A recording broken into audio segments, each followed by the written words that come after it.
agua y carapeto. Adelante, derecho.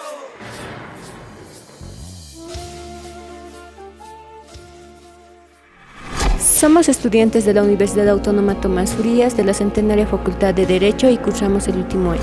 Y si usted alguna vez se ha preguntado qué es el derecho laboral o qué pasa cuando un trabajador es despedido injustificadamente, Estas y otras preguntas serán contestadas en nuestro tercer programa referido al derecho laboral. por lo cual tenemos el agrado de invitarlos a que puedan ver y ser parte del programa Consultorio Jurídico Popular.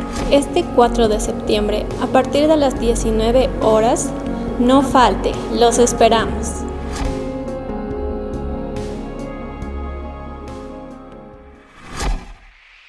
Tita el agua y carapeto. Adelante, derecho.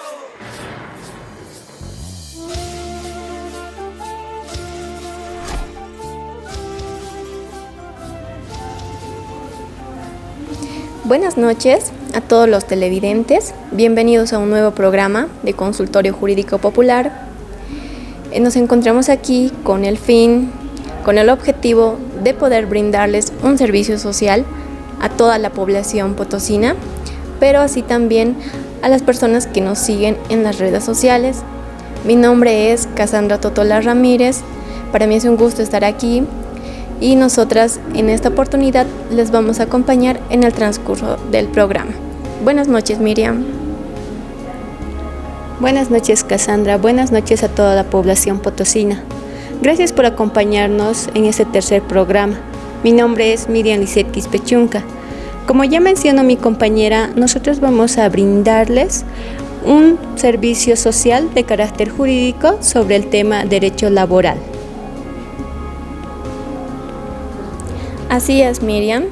En esta oportunidad se va a estar respondiendo algunas preguntas en materia de derecho laboral que estamos seguras que usted alguna vez se ha preguntado y bueno, con la ayuda de un profesional se va a estar respondiendo esas preguntas. Así es, Cassandra. ¿Y sabías que esta actividad laboral es una actividad muy antigua? Así es, Miriam, pero tal vez hay algunas personas que lo hayan olvidado, otras personas que tal vez no lo conocían, por lo tanto queremos presentarles un video que está referido a la evolución histórica del trabajo, pero también el origen del derecho laboral. Esto con el objetivo de que usted pueda recordar o conocer estos antecedentes sobre la actividad laboral. En ese caso, adelante con el video, por favor.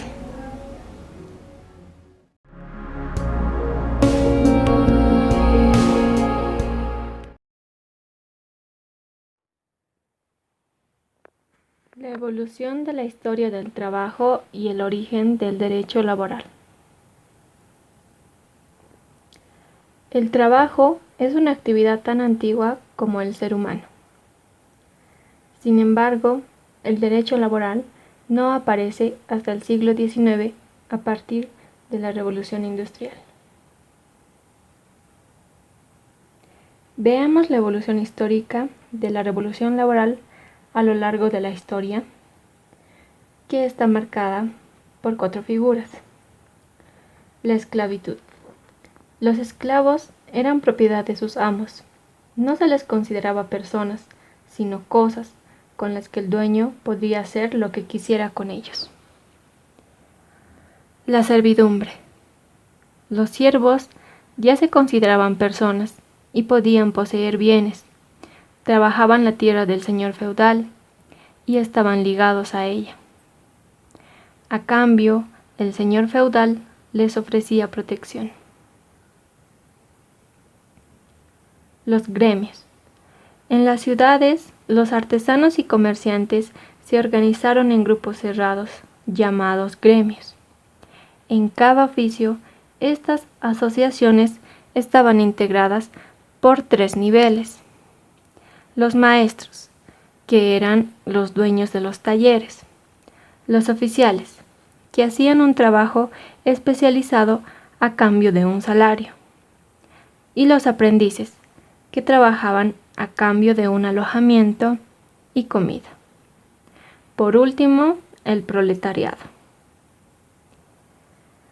Se producen grandes innovaciones tecnológicas y aparecen grandes fábricas que requieren de mucha mano de obra, lo que atrae a las ciudades a grandes masas de personas sin recursos procedentes del campo, surgiendo una nueva clase social, los obreros o proletarios. Al haber mucho más trabajadores que puestos de trabajo, se imponen condiciones laborales temáticas. Ejemplo de estas condiciones son las siguientes. El trabajo infantil está permitido a cualquier edad, incluso en las minas. La jornada laboral tenía entre 12 y 19 horas diarias. El salario era muy reducido, por lo que para poder sobrevivir, la familia tenía que poner a trabajar a los hijos. No había descanso semanal. Todos los días eran laborables, como también no existían las vacaciones anuales. Tampoco había protección social. En caso de accidente o enfermedad, no había derecho de asistencia médica, ni medicinas. Tampoco había seguridad e higiene. No existían normas para prevenir y proteger la salud. En cuanto a los derechos colectivos, estaba prohibido hacer huelgas e incluso pertenecer a un sindicato. Para protestar y cambiar estas condiciones, los trabajadores se unen dando lugar al movimiento obrero y a la lucha de clases. Finalmente, el Estado tiene que intervenir dictando leyes protectoras para asegurar la paz social, lo que conlleva el nacimiento del derecho laboral, que regula las relaciones laborales, limitando el poder del empresario y protegiendo a la parte más débil, el trabajador.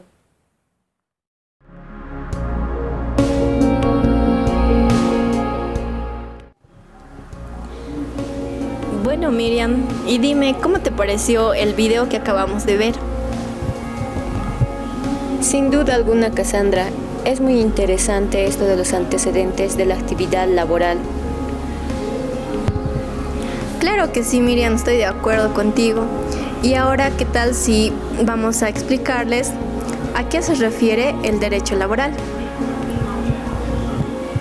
Claro que sí, Cassandra.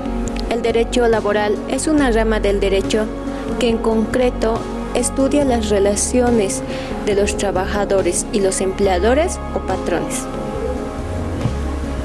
En nuestra legislación boliviana, específicamente en la Ley General del Trabajo, se determina de carácter general tanto los derechos como las obligaciones que emergen del trabajo.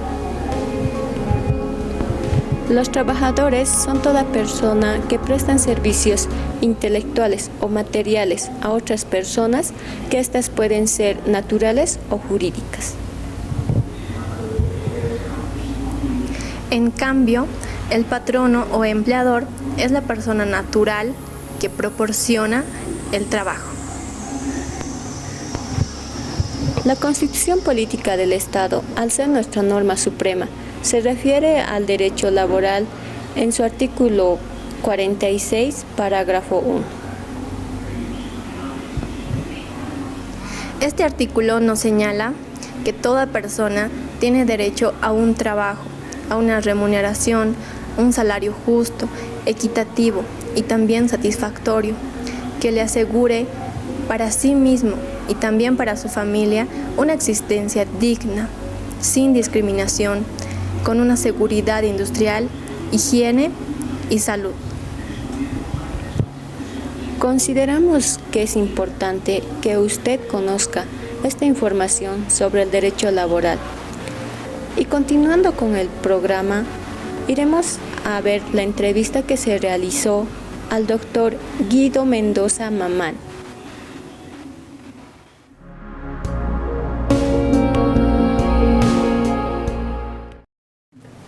Bueno, nos encontramos aquí en el Juzgado de Trabajo. Nos encontramos con el doctor Guido Mendoza Mamani. Doctor, muy buenos días. Primeramente queremos agradecerle por brindarnos un poco de su tiempo y segundo también por aceptar realizar la entrevista. Nuestra primera pregunta, doctor, es referido al parágrafo 1 del artículo 46 de la Constitución Política del Estado, es referido al derecho al trabajo. Quisiéramos que nos explique de manera detallada cada punto de este artículo, doctor. Bien. Buenos días. Bueno, en principio, darles la bienvenida y felicitarles por este trabajo que están realizando en su etapa de formación profesional. Bueno, respecto a la pregunta, indicarles que el derecho al trabajo es amplio y no está regulado específicamente como en otras materias en temas específicos. Así. El derecho al trabajo ha sido regulado desde hace mucho tiempo y no ha tenido en sí la implementación o la modificación concreta. Y la Ley General del Trabajo en sí ha sufrido constantes modificaciones, periodo tras periodo de gobierno. Y esas modificaciones se han implementado en base a decretos supremos y la coyuntura, la necesidad del momento que se ha vivido en nuestro país. En el caso específico del artículo 46, me dijo, bueno, el artículo 46 trata sobre los derechos de la persona al trabajo. Bueno, sabemos muy bien que a diario se pregona que el Estado debe proteger al trabajador o a la persona, que el Estado debe otorgar fuentes de trabajo. Es eso justamente lo que trata el artículo 46, los derechos, el derecho al trabajo de toda persona, el derecho de la persona a recibir un justo salario. El Estado protege toda forma de trabajo. El Estado también debe garantizar una remuneración justa hacia el trabajador. Y esto lo realiza y los controla a través de sus instituciones. ¿Y cuáles son esas instituciones del Estado? Partiendo del Ministerio del Trabajo. A nivel nacional tenemos luego las inspectorías, las inspecciones del trabajo que denominamos o Ministerio del Trabajo Regional. Son las instituciones llamadas para regular y proteger al trabajador. Bueno, doctor, la siguiente pregunta sería, ¿qué es una relación laboral, doctor? ¿Qué es una relación laboral? Bueno, la relación laboral surge a partir del trabajo que realiza una persona para otra persona, o sea física o jurídica. Y de esa relación laboral surge determinados derechos y obligaciones tanto para el trabajador como para el empleador. Bueno, la siguiente pregunta sería, ¿cuáles son las características esenciales de la relación laboral? Bueno, son específicamente la ajenidad, que el trabajo sea ajeno, que el trabajo a prestar sea ajeno, que sea voluntario, que tenga el salario, ¿no? Y la dependencia. Son 4 requisitos esenciales de la relación del trabajo. Bueno, doctor, continuando, ¿podría explicarnos cómo ha evolucionado el salario mínimo en Bolivia hasta el momento? Bueno, ustedes recordarán la crisis de 1985 con el gobierno de la UDP. De 1900 adelante hubo una crisis económica y social, ¿no? Donde el salario no tenía el valor adquisitivo correspondiente. Entonces, ¿qué se ha optado? Implementar a partir de la ley 21060, de alguna manera se ha regulado la situación económica del país, pero sin embargo el salario seguía flotante. Un año era un monto determinado y otro año cambiaba drásticamente. Pero sin embargo, eso daba lugar a que el poder adquisitivo del salario no tenga valor, ¿no? ¿Y qué se ha optado por los gobiernos de turno? A partir del año de 1991 se ha instituido el salario mínimo vital. A partir de ese año se ha regulado gestión tras gestión el salario mínimo que debe percibir un trabajador y el salario mínimo que debe pagar el empleador. Ya no era sujeto a modificación y la ley protegía en base al salario mínimo vital los derechos del trabajador. Bueno, doctor, ¿podría explicarnos cuáles son los descuentos permitidos a los salarios? Bueno, específicamente son varios porcentajes que se tiene, que lo regula la ley 065. Sin embargo, de forma global, el descuento que legalmente se lo realiza al trabajador es del 12.71%. Eso se denomina el seguro social a largo plazo, ¿no? Ahí están en ese 12.71% está justamente desglosado lo que corresponde al fondo solidario. Son cuatro etapas o porcentajes que está incluido en ese 12.71%. Lo demás, eso legalmente instituido, lo demás no está permitido.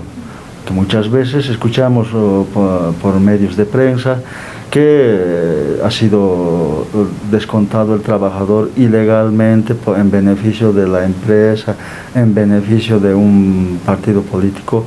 Esos son descuentos ilegales. Legalmente, reitero, el 12.71% es el que está instituido por la ley 065. Está bien, doctor, gracias. Y díganos, cuando concluye un contrato laboral o en el caso de que se produzca un retiro voluntario de la o el trabajador, ¿qué beneficios debe cancelar el empleador?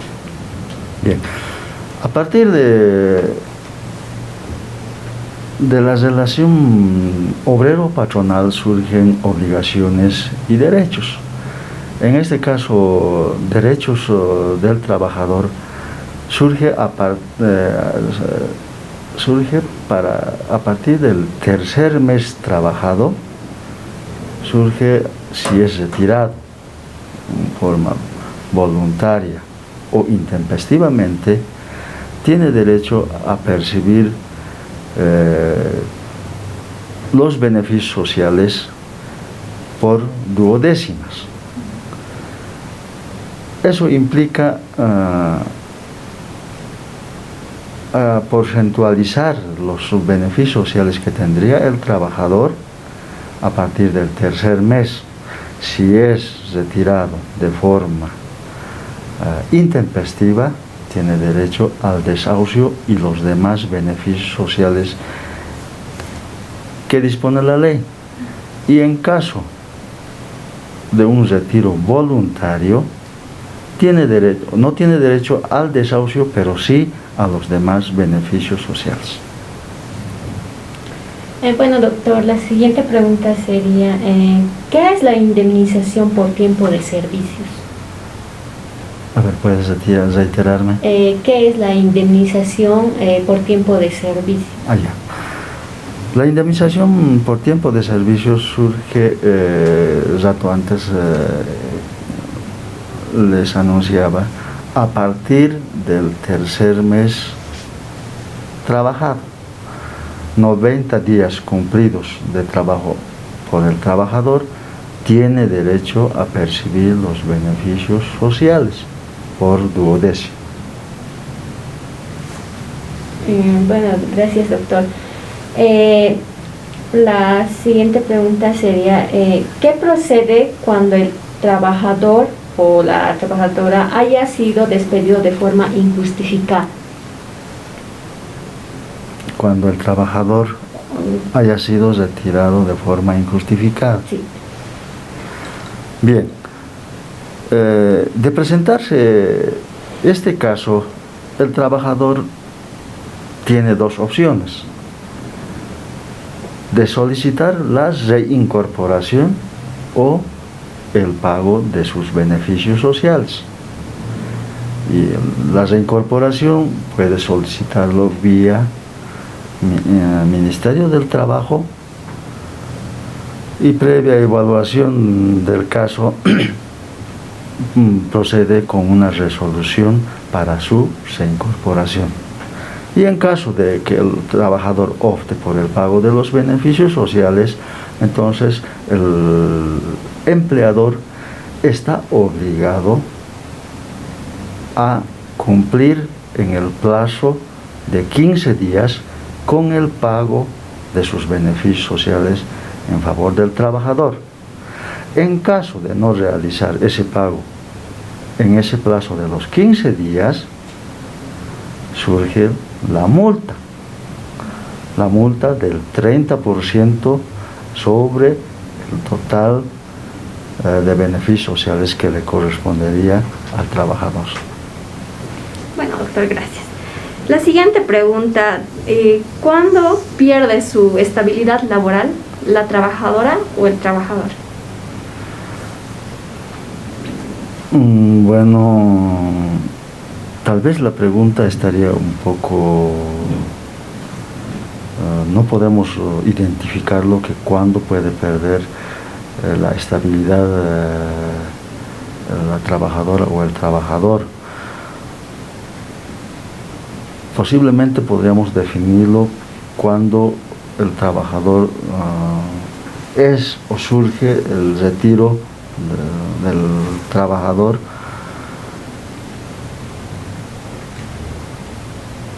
el trabajador muchas veces está sujeto a la decisión del empleador, ¿no? Entonces podemos identificar diferentes circunstancias, tanto atribuibles al empleador como al trabajador.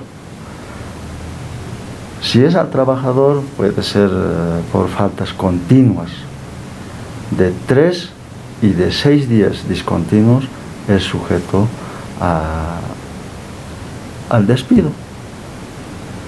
Y en caso de que el trabajador o el empleador, opte por retirar, reiteramos, rato antes hablamos, en este caso tiene derecho el trabajador al pago de sus beneficios sociales. Está bien, doctor. Doctor, en los casos cuando la trabajadora o el trabajador opte por el pago de sus beneficios sociales, ¿puede solicitar su reincorporación? No. Un rato antes hemos indicado que el trabajador tiene derecho, sea a la reincorporación o al pago de sus beneficios sociales. Si opta por la reincorporación, en ese caso El único derecho que tendría la trabajadora o el trabajador es a que se le cancele los sueldos devengados hasta el día de su reincorporación, desde el momento en que ha sido ilegalmente destituido, ¿no? Reitero, procede el pago o la reincorporación solamente con el pago de los sueldos devengados a partir de la destitución hasta el momento de su reincorporación. Bueno, doctor, siguiendo con las preguntas, la siguiente sería, ¿quiénes gozan de inamovilidad laboral? Bueno, eso también es un punto muy destacable para las leyes bolivianas. En otros países no existe este derecho que tienen todas las personas acerca de la estabilidad laboral. La estabilidad laboral, en principio, lo gozan las personas que están en estado de gestación, si son las mujeres, o también en los varones, si son padres de familia, cuando tengan un hijo menor de 1 año, o del recién nacido hasta 1 año, gozan de estabilidad laboral. Los padres, tanto la madre como el padre. Gracias, doctor. La siguiente pregunta sería, cuando un empleado tiene una deuda con el banco, ¿será que se puede retener su salario en ese caso? Legalmente, el sueldo es un derecho adquirido que no puede ser retenido, que no puede ser embargado. Sin embargo, la ley establece hasta un 20% del salario total que puede ser descontado. Muy bien, doctor. Continuando con la entrevista, cuéntenos, doctor, ¿un empleado puede celebrar más de un contrato con uno o con más empleadores? Con uno o más empleadores. No. Posiblemente la pregunta se dirige a que un trabajador puede suscribir uno o más contratos con un empleador, ¿no es así? En este caso, el trabajador puede suscribir hasta 2 contratos. En caso de firmar un tercer contrato, el trabajador o el contrato ya se vuelve indefinido. Pero tiene una característica principal esto de los contratos o de la suscripción de varios contratos. Tiene que tener el contrato sobre el trabajo que realiza el trabajador, si es de acuerdo a la característica que tiene la empresa, ¿ya? Si esos contratos tendrían diferentes objetivos, entonces, en este caso, el contrato, aún sea 2, el tercero o el cuarto, entonces no surten efecto para considerarlo contrato a plazo indefinido. Esa es la característica, ¿no? No, doctor, gracias. Doctor, según la ley, ¿qué procede en el caso del fallecimiento del trabajador? Bueno, en caso del fallecimiento del trabajador, el trabajador, en caso de fallecimiento por circunstancias ajenas a su voluntad y en la fuente de trabajo, tiene derecho a percibir una indemnización de 24 salarios, que tienen que ser pagaderos en una sola vez, ¿no? Y eso muchas veces no lo hace el empleador voluntariamente.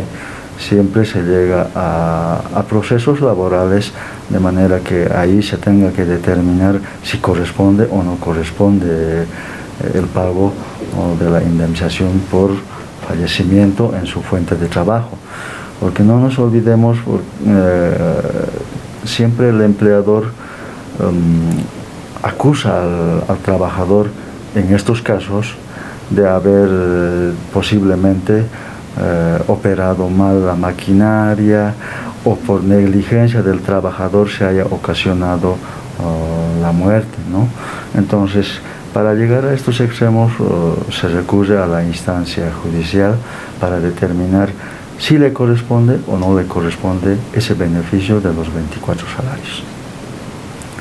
Bueno, doctor, para terminar y viviendo nuestra realidad, ¿cuál es la influencia del coronavirus en el derecho laboral? Bueno, la pandemia que en nuestro país ha tenido tal vez con más realce el año 2020 ha afectado de sobremanera las relaciones obrero-patronales. A causa de la pandemia se ha originado un sinfín de despidos al trabajador, muchas veces comprensibles al empleador, pero en la mayoría de los casos injustificados, ¿no? De manera que el trabajador ha tenido que estar desamparado muchas veces en la cuestión económica, y en todo caso que eso deriva a que la familia no tenga que estar protegido por el ingreso económico que tenía mensualmente el trabajador. Entonces, y de ello, en cierta forma, el Estado o los gobiernos departamentales han optado a otorgar ciertos beneficios como los bonos que se han distribuido tanto a escolares como a las familias, que de alguna manera ha remediado ese vacío económico que tenían las familias. En síntesis, puedo manifestar que ha afectado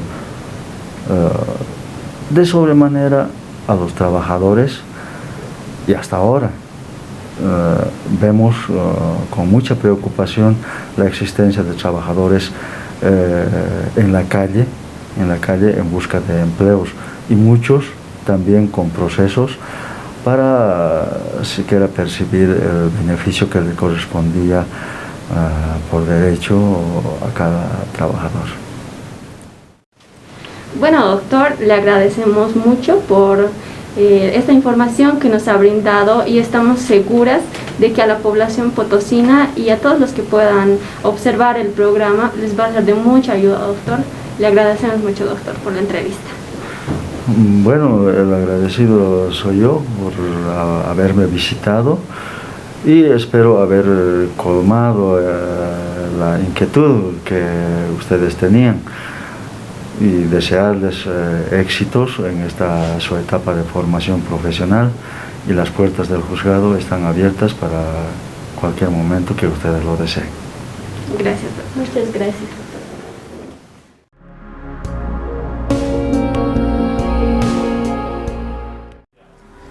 Y ahora, continuando con el programa, quisiera hacer mención de una frase de San José María Escrivá, que dice que el trabajo es la vocación inicial del hombre, que es una bendición de Dios, que es lamentablemente una equivocación de aquellas personas que creen que es un castigo. Y pasaremos a conocer el Código Procesal del Trabajo, que consideramos nosotros que es muy importante para que usted lo conozca. Este código es el que regula las formas, los modos de tramitación y las resoluciones en asuntos relativos a cuestiones laborales. Por lo cual les mostraremos de manera resumida cómo es el inicio de un proceso de demanda hasta los recursos ordinarios. Adelante, por favor.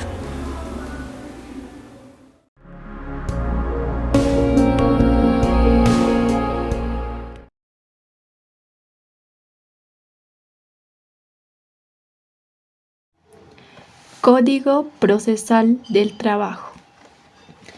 Este código dará autonomía a los procedimientos del trabajo y eliminará todo uso y remisión a las normas adjetivas de otros campos jurídicos. Tiene como finalidad esencial reforzar los poderes del juzgador y de las autoridades del trabajo respecto a la dirección del proceso y todos los trámites en materia laboral y de seguridad social. Inicio. Artículo 117. La demanda. La demanda debe contener, inciso A, la designación del juez a quien se dirige. Inciso B, el nombre de las partes y de sus representantes, si aquellas no comparecen o no pueden comparecer por sí mismas, su vecindad, residencia o dirección, si es conocida, o la afirmación de que se ignora la del demandado bajo juramento. Inciso C. Lo que se demanda con especificación de los conceptos o derechos pretendidos, expresando con claridad y precisión los hechos u omisiones. Inciso D. La cuantía, cuando su estimación sea necesaria para determinar el monto de los conceptos pretendidos y las razones o fundamentos de derecho en que se apoya. Artículo 124. Cuando la demanda esté en forma legal, el juez dará traslado de ella al demandado con 5 días de término para contestarla, acompañando copia de la misma y apercibimiento de que si no la contesta dentro de este término, el proceso se seguirá en los estrados del tribunal. La falta de contestación constituye un grave indicio en contra del demandado. Artículo 125. En caso de que la demanda no haya sido contestada, el juez puede dictar sentencia si las pruebas que se acompañaron preconstituidamente a la demanda dan base para ello, sin necesidad de otra prueba ni otro trámite. Artículo 127. En el procedimiento social solo se admiten las siguientes excepciones: previas y perentorias.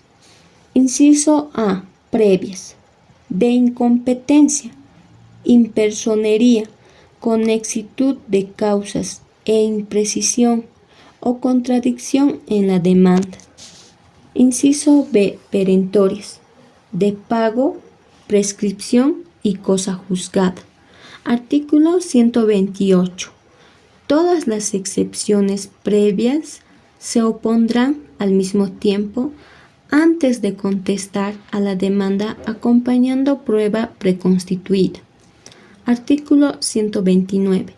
Opuestas a la excepción o excepciones previas, se correrá en traslado al demandante para que la conteste dentro de 3 días fatales desde la notificación, vencido el término correspondiente, con o sin respuesta. El juez pronunciará resolución en el término improrrogable de 3 días. Artículo 131. Cuando se declaren probadas las excepciones previas, se aplicarán las siguientes normas. Inciso A. En la falta de competencia, el juez se inhibirá del conocimiento de la causa remitiendo el proceso al juez competente. Inciso B. En la falta de personería del demandado, el juez ordenará nueva citación con la demanda a quien corresponde. En la falta de personería del demandante, se ordenará la suspensión del proceso hasta que subsane el vicio impugnado. Inciso C.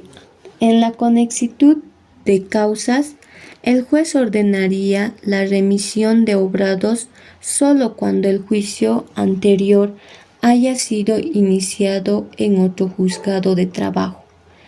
Inciso D. En la ambigüedad de la demanda, el juez ordenará la suspensión del procedimiento hasta que el demandante aclare su demanda.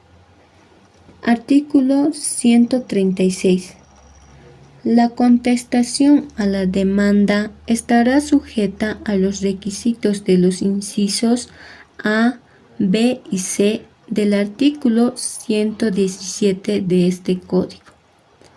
Con la contestación deberá acompañarse la copia para notificarse con ella al demandante. Artículo 137. El demandado, al contestar a la demanda, expresará cuáles hechos admite como ciertos y cuáles rechaza o los niega, explicando las razones de su negativa y consignando los hechos y motivos o excepciones en que apoya su defensa. Artículo 139.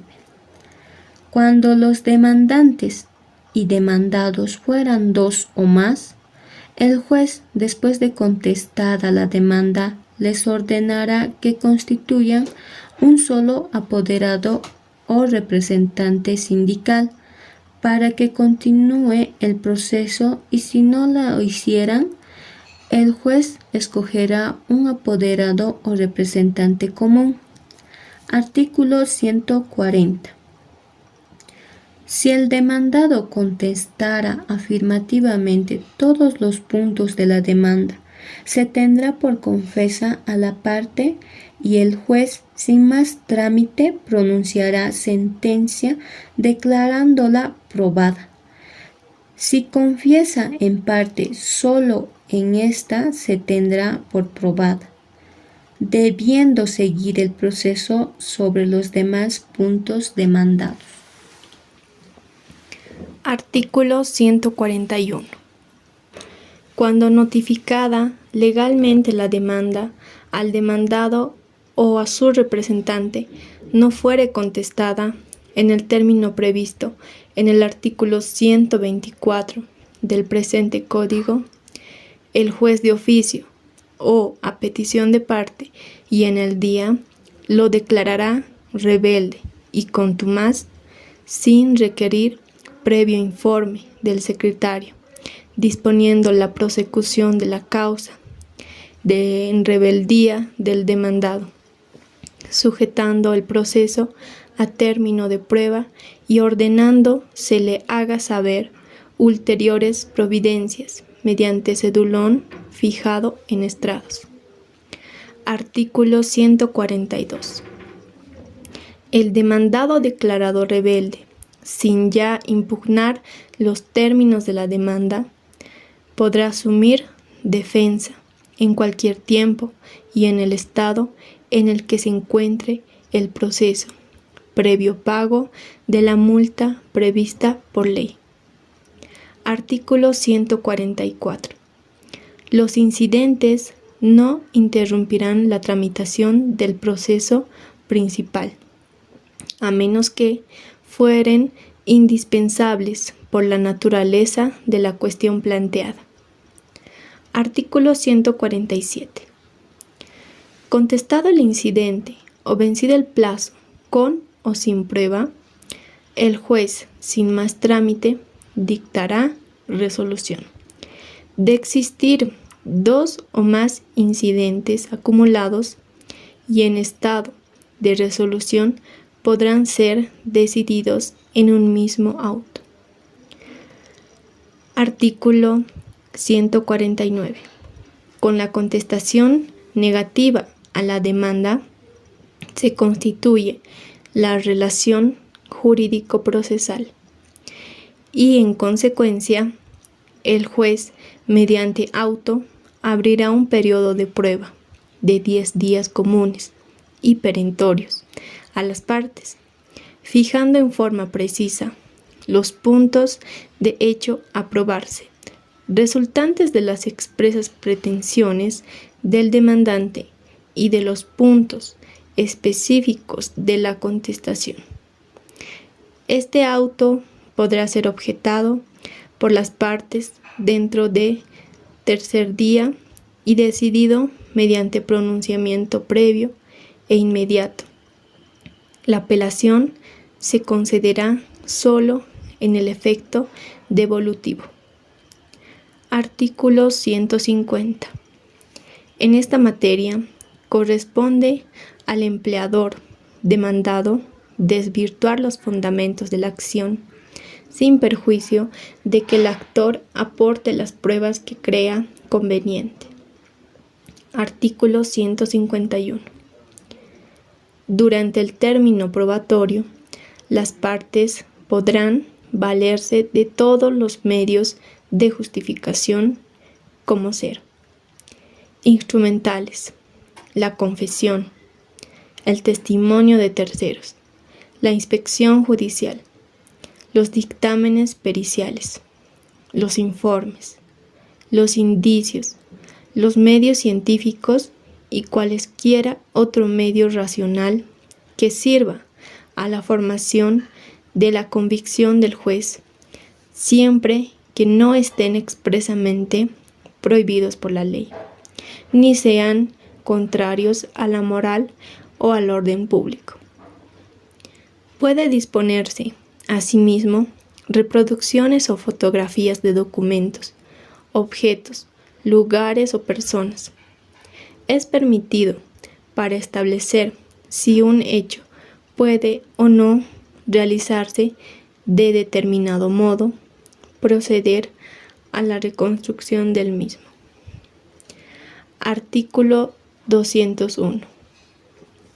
Puesto el expediente por secretaría en el despacho del juez, inmediatamente vencido el término de prueba, con o sin alegatos, ni solicitud expresa de resolución, éste pronunciará sentencia, dentro del plazo establecido en el artículo 79 de este Código. Artículo 202.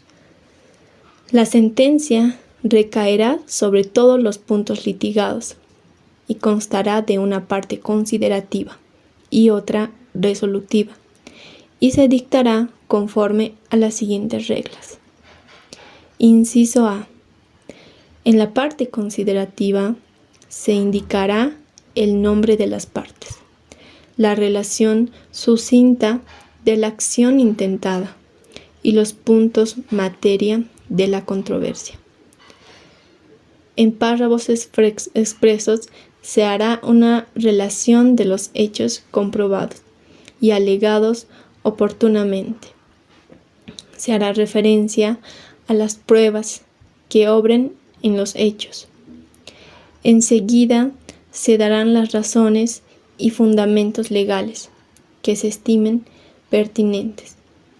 Se citarán las normas legales y las razones doctrinales que se consideren aplicables al caso. Inciso B. En la parte resolutiva se indicará la decisión que se adopte con determinación obligatoria e inexcusable de la cuantía de las obligaciones que se debe pagar el demandado. La liquidación que contenga deberá referirse a todos y cada uno de los conceptos a que se refiera el auto de prueba previsto en el artículo de este Código bajo responsabilidad. Inciso C. La parte resolutiva también comprenderá aquello que el trabajador hubiese omitido reclamar en la demanda y que en el transcurso del proceso se hubiera evidenciado y tenga conexitud. Si no se recurre a los recursos de apelación y al recurso de nulidad, llega el fin del proceso. Pero si se recurre a estos recursos, continúa el proceso. Artículo 205 de la apelación. Notificadas las partes con la sentencia, tienen el término perentorio de 5 días para interponer recursos de apelación fundamentada, del que se correrá traslado, que será contestada dentro de igual término, y de 3 días tratándose de autos interlocutorios. Del recurso de nulidad. Artículo 210. El recurso de nulidad será interpuesto ante la Corte Nacional del Trabajo y Seguridad Social en el término fatal de 8 días, computables desde su notificación al recurrente con el auto de vista, acompañando un depósito judicial por el monto condenatorio y los demás depósitos exigidos por ley. Vencidos estos términos, los recursos serán rechazados.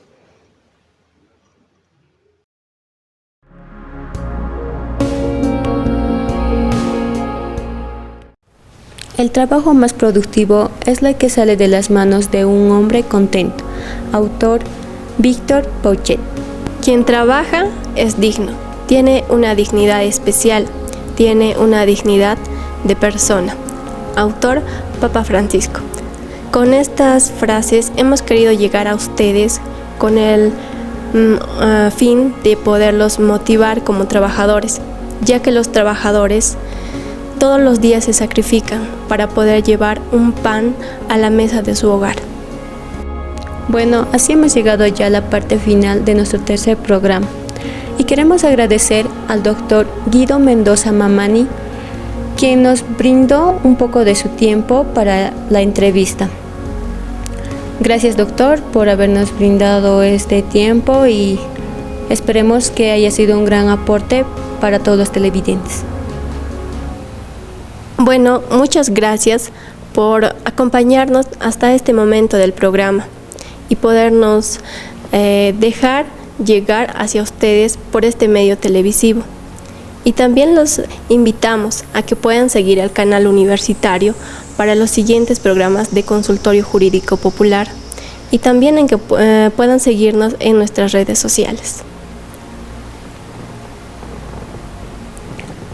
Este proyecto es parte de la asignatura Consultorio Jurídico Popular dictada por la doctora Marianela Vidaurre Reyes, de la Facultad de Derecho de la Universidad Autónoma Tomás Frías.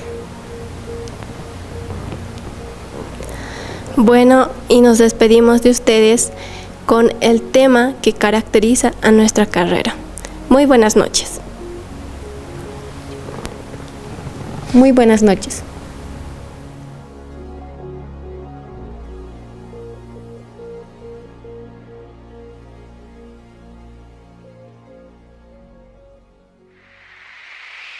¡Títale agua al carapecho! ¡Adelante, derecho!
ojitos mentirosos y esos tus labios traicioneros. Son tus ojitos mentirosos y esos tus labios traicioneros. Solo y triste me dejaste, bailando puya y en derecho. Solo y triste me dejaste, bailando puya y en derecho.